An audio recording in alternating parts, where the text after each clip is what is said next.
أعوذ بالله من الشيطان الرجيم. بسم الله الرحمن الرحيم. الحمد لله رب العالمين والعاقبة للمتقين والصلاة والسلام على نبينا وحبيبنا محمد صلى الله عليه وسلم وعلى آله وصحبه أجمعين. Bütün dünyadaki Uygur Müslüman karındaşlar, Esselamu Aleyküm ve Rahmetullahi ve Berekatuhu. Mani biz bugün muş ay, muş küllerde Allah'ın küllürü boğan acayip bir ulug ibadet günde yaşavatımız.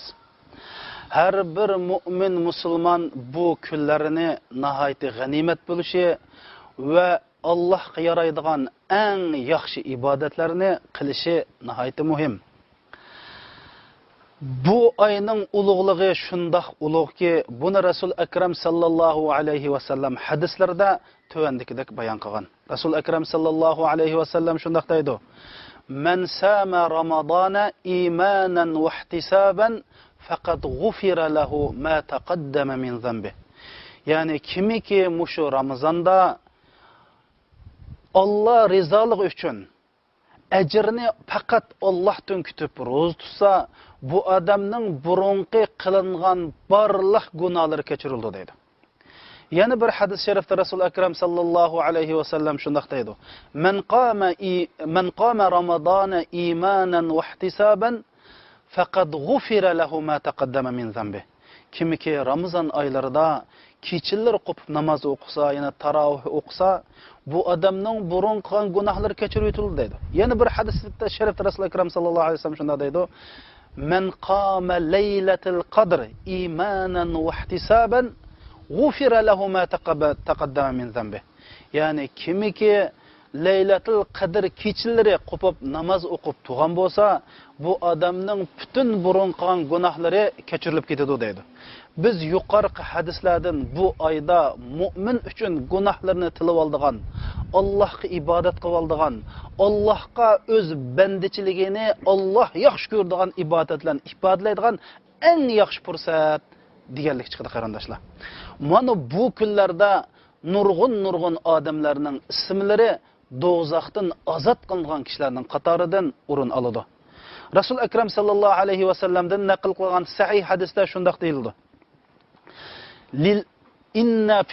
Inna fi Ramadana lillahi utaqa'un minan nar fi kulli yawmin va layla.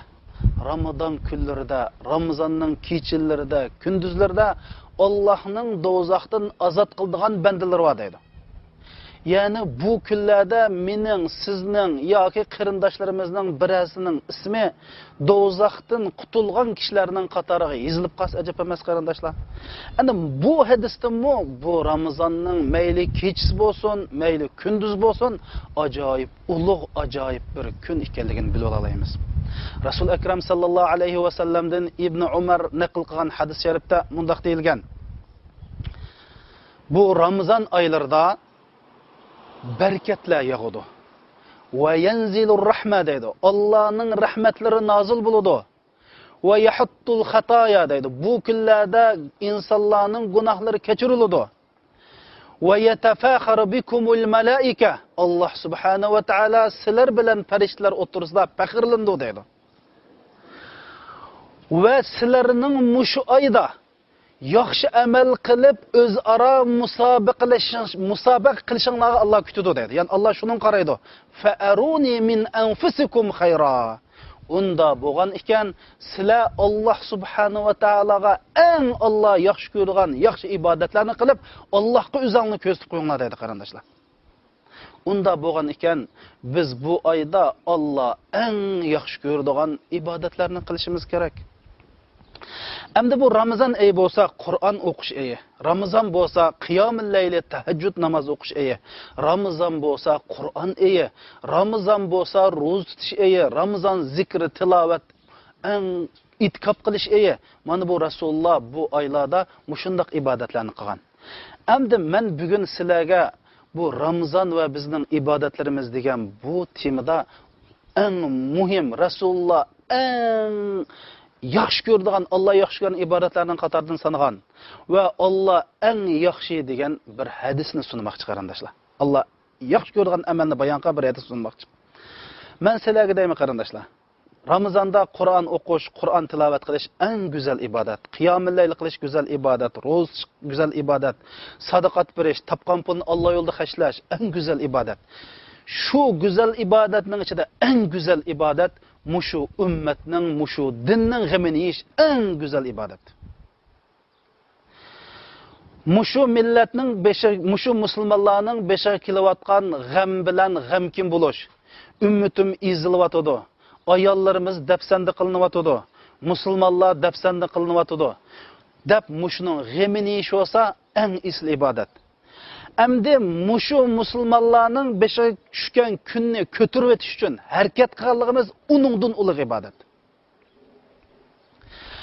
Biz tirmishib, mayli iqtisodiy jihatdan, mayli aqliy jihatdan, mayli jismoniy jihatdan bo'lsin, musulmonlarning mush kuniga qilishga sabab bo'lgan bir bo'shliqni to'lg'izsak, mana Alloh eng yaxshi ko'radigan ibodat. Shuning uchun musulmon qarindoshlarimiz bu ibodatda faqat ro'z tutdik, qiyomul layl qildik, tahajjud qildik, mushni qildik, afzal ibodat mushu deyish mumkin. To'g'ri. Bu nihoyat afzal ibodat, lekin eng afzali men degani. Buning dalil fakti deb so'rashingiz mumkin qarindoshlar. Buning dalil fakti Ibn Umar radhiyallohu anhu Rasulullohdan naql qilgan hadis shunas Albani sahih hadis degan tuvandek hadis. Rasul akram sallallohu alayhi vasallam shunday deydi: "Ahabbun nasi ilallohi anfa'uhum lin-nas." Allah eng yaxshi ko'radigan banda insonlarga eng manfaati yetgan banda deydi. Ya'ni musulmonlarga eng manfaat yetgan inson Allah eng yaxshi ko'radigan inson. Demak, Ramazon Allohga yaqinlashishning, Allohga eng yaqin bo'lishning fursati. Qanday yaqinlasha olamiz? Mana musulmonlar islomiyat uchun, musulmonlar uchun eng yaxshi, eng foydasi ko'p bo'lgan amalni qilish. Ikkinchi Rasululloh nima deydi? Sururun tudkhiluhu ala qalbi muslim. Ya'ni ahabbul a'mali ila Allah. Sururun tudkhiluhu ala qalbi muslim deydi. Allah eng yaxshi ko'radigan amal bir musulmonning qalbiga xushallik bag'ishlash deydi qarindoshlar. Mana bu biz deyotgan afzal amallar men demadim, Rasululloh deydi. Ahabbul a'mal. Allah eng yaxshi ko'radigan amal mana bu Ramazonda qilishimiz kerak. Allah sizlar yaxshi amallar bilan o'zinglarni Allohga ko'z tutinglar deydi Rasululloh akram sallallohu alayhi vasallam. Shuning uchun biz ash turmida qarindoshlarimiz bo'lsin, tog'da jihad qilayotgan qarindoshlarimiz bo'lsin, yoki islom yo'lida da'vat qilayotgan qarindoshlarimiz bo'lsin, mana mushlarning qalbiga xushallik bag'ishlash, beshiga kun tushgan, bizga ehtiyoj tushgan qarindoshlarimizga aqallisi kulimsirab qarash, shulardan hal ahvol so'rash bilan bo'lsa-mu, shularning qalbiga xushallik bag'ishlash bilan Allohga yaqinlashamiz. Ikkinchi Rasululloh deydi: "Aw tufriju anhu kurbatan" deydi. Bir musulmonning qiyinchiligidan qutqizib qo'yibsa deydi. Aw taqdi anhu daynan dedi. Ya uning qazini to'lab qo'yibsa deydi. Demak, Rasululloh mush hadis sharifda mushu ummatning g'amini yeyish, musulmonning g'amini yeyish, musulmonning qalbiga xushallik bag'ishlash, musulmonning manfaatiga ish qilish, Qur'on o'qishdan, namoz o'qishdan, tahajjud o'qishdan Allohga yaqinlik deb bu hadis sharifda mana bu ibodatning, Alloh yaxshi ko'rgan ibodatning doirasini sil biz tushunayotgan masjid, Qur'on, namoz o'qish, ro'za cheklab qo'ymay, balki buning doirasini kengligini bu musulmonlarning g'amini yeyish, musulmonlar uchun boshqa turish, shular uchun plan tuzash, shulardan zulmdan qutuldirishninki eng katta ibodat ekanligini bu hadis dedi. Demak qarindoshlar, biz Ramazonda o'zimiz o'ylab boqaylik. Musulmonlarning mushu g'irib bosgan, igijoqsiz qolgan mush dinning qalbimizda egallagan o'rni qanchalik? Bizningki ko'ngil bilgan doiramizdagi islomning, musulmonlarning egallagan o'rni qanchalik?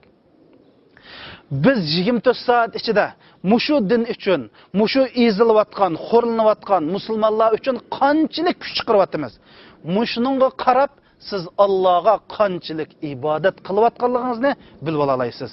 Alloh subhanahu va taolo butun qarindoshlarimizning Ramazon qilgan ibodatlarini qabul qilsin va mushundoq Allohning rasuli eng yaxshi ko'radigan, mu'minlar eng ehtiyojli bo'lgan ibodatni qilishni nasib qilsin.